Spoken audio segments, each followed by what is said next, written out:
ಚಿಂದಿ ಉಡಾಯಿಸೋ ಖಾರ ಬಣ್ಣ ರುಚಿಯನ್ನು ನೀಡುತ್ತದೆ. ಮೆಣಸಿನ ಪುಡಿ ಚಿಂದಿ ಉಡಾಯಿಸೋ ಖಾರ ಬಣ್ಣ ರುಚಿ. ಇಸ್ರೇಲ್ ಸಚಿವಾಲಯದ ಕಟ್ಟಡ ಬಳಿಯೇ ಬಿದ್ದಿದೆ ಮಿಸೈಲ್ ದಾಳಿಗೆ ಗೃಹ ಸಚಿವಾಲಯ ಕಟ್ಟಡ ಬೆಂಕಿಗಾಹುತಿಯಾಗಿದೆ. ಇಸ್ರೇಲ್ ಸಚಿವಾಲಯದ ಕಟ್ಟಡದ ಬಳಿಯೇ ಮಿಸೈಲ್ ಬಂದು ಬಿದ್ದಿದೆ.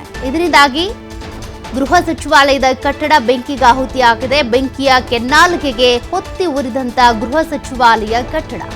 ಇರಾನ್ ದಾಳಿಗೆ ಇಸ್ರೇಲ್ ಗೃಹ ಸಚಿವಾಲಯ ಕಟ್ಟಡ ಧ್ವಂಸ ಆಗಿದೆ.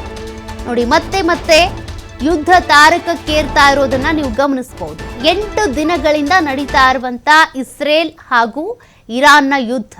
ಅನೇಕ ಜನವಸತಿ ಕಟ್ಟಡಗಳು ನಾಶ ಆಗಿದ್ದಾವೆ, ಸರ್ಕಾರಿ ಕಟ್ಟಡಗಳು ನಾಶ ಆಗಿದ್ದಾವೆ, ಜೊತೆಗೆ ಆಡಳಿತಕ್ಕೆ ಸಂಬಂಧಪಟ್ಟಂತ ಕಟ್ಟಡಗಳು ನಾಶ ಆಗಿವೆ. ಅದರಲ್ಲಿ ಇವತ್ತು ಇಸ್ರೇಲ್ನ ಗೃಹ ಸಚಿವಾಲಯದ ಹತ್ತಿರದಲ್ಲೇ ಒಂದು ಮಿಸೈಲ್ ಬಂದು ಬಿದ್ದಿದೆ ಇರಾನ್ ಕಡೆಯಿಂದ. ಹೀಗಾಗಿ ಆ ಗೃಹ ಸಚಿವಾಲಯ ಏನಿದೆ ಬೆಂಕಿಗಾಹುತಿ ಆಗಿರುವಂತಹ ದೃಶ್ಯಗಳನ್ನ ನೀವು ಗಮನಿಸಬಹುದು.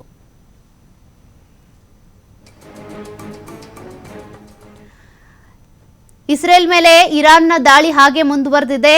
ಮೊನ್ನೆಯಷ್ಟೇ 1,000ಕ್ಕೂ ಹೆಚ್ಚು ಬೆಡ್ಗಳುಳ್ಳಂತಹ ಸೆರೋಕಾ ಹಾಸ್ಪಿಟಲ್ ಮೇಲೂ ಕೂಡ ದಾಳಿ ಮಾಡಿತ್ತು ಇರಾನ್. ಇಸ್ರೇಲ್ನಲ್ಲಿರುವಂತಹ ಆಸ್ಪತ್ರೆ ಮೇಲೆ, ದಕ್ಷಿಣ ಇಸ್ರೇಲ್ನಲ್ಲಿದ್ದಂಥ ಆಸ್ಪತ್ರೆ ಮೇಲೆ. ಈಗ ಅದರ ಬೆನ್ನಲ್ಲೇ ನೋಡಿ ಅನೇಕ ಸರ್ಕಾರಿ ಕಟ್ಟಡಗಳು ಧ್ವಂಸ ಆಗ್ತಾ ಇದ್ದಾವೆ. ಜನರಿರುವಂತಹ ಜನವಸತಿ ಪ್ರದೇಶಗಳ ಮೇಲೆ ಕೂಡ ದಾಳಿಗಳಾಗ್ತಾ ಇದೆ. ಸದ್ಯ ಗೃಹ ಸಚಿವಾಲಯದ ಕಟ್ಟಡವೇ ಧ್ವಂಸ ಆಗ್ಬಿಟ್ಟಿದೆ. ಗೃಹ ಸಚಿವಾಲಯನೇ ಈಗ ಇಲ್ಲ, ಬೆಂಕಿಗಾಹುತಿ ಆಗಿದೆ. ಇಸ್ರೇಲ್ನ ಅನೇಕ ಪ್ರದೇಶಗಳು, ಪ್ರಮುಖ ಕಟ್ಟಡಗಳ ಮೇಲೇ ಇರಾನ್ ದಾಳಿ ಮಾಡ್ತಾ ಇದೆ.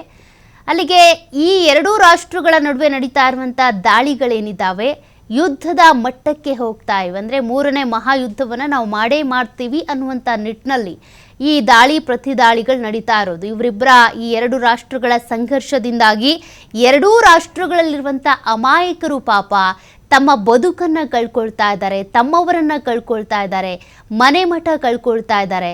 ಅವರಿದ್ದಂಥ ಜಾಗ ಬಿಟ್ಟು, ಇದ್ದಂಥ ಮನೆ ಬಿಟ್ಟು ಬೇರೆ ಎಲ್ಲೆಲ್ಲೋ ಅಲ್ಲೋಲ ಕಲ್ಲೋಲ ಆಗಿ ದಿಕ್ಕಾಪಾಲಾಗಿ ತಮ್ಮ ಜೀವ ಉಳಿದ್ರೆ ಸಾಕು ಅಂತ ಓಡ್ ಹೋಗ್ತಿದ್ದಾರೆ. ಈಗಾಗಲೇ ಬೇರೆ ರಾಷ್ಟ್ರಗಳ ಮೊರೆ ಹೋಗ್ತಾ ಇದ್ದಾರೆ ಆಶ್ರಯ ಪಡ್ಕೊಳ್ಳೋದಕ್ಕೆ ಅಂತ. ಹಂಗಿದ್ರೂ ಕೂಡ ಮಾನವೀಯ ಮೌಲ್ಯಗಳಿಗೆ ಎರಡೂ ರಾಷ್ಟ್ರಗಳು ಬೆಲೆ ಕೊಡ್ತಾ ಇಲ್ಲ. ಅಂತಾರಾಷ್ಟ್ರೀಯ ಒಪ್ಪಂದಗಳಿಗೂ ಕೂಡ ಬೆಲೆ ಕೊಡ್ತಾ ಇಲ್ಲ. WHO ವಿಶ್ವಸಂಸ್ಥೆ ಕೂಡ ಇದಕ್ಕೆ ಸಂಬಂಧಪಟ್ಟಂತೆ ಎಷ್ಟೇ ಸೂಚನೆ ಕೊಟ್ಟರೂ ಪ್ರಯೋಜನ ಇಲ್ಲದಂತಾಗಿದೆ.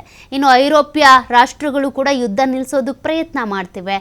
ಬಟ್ ಯಾವ ಪ್ರಯತ್ನವೂ ಕೂಡ ಸಫಲ ಆಗುವಂತೆ ಕಾಣಿಸ್ತಾ ಇಲ್ಲ. ಇಸ್ರೇಲ್ ಹಾಗೂ ಇರಾನ್ ನಡುವೆ ಅಂದರೆ ಒಂದು ಕಾಲದಲ್ಲಿ ಇಸ್ರೇಲ್ ಹಾಗೂ ಇರಾನ್ ಎರಡು ರಾಷ್ಟ್ರಗಳು ಮಿತ್ರ ರಾಷ್ಟ್ರಗಳೇ ಆಗಿದ್ವು, ಆದ್ರೀಗ ಶತ್ರುಗಳಾಗ್ಬಿಟ್ಟಿವೆ.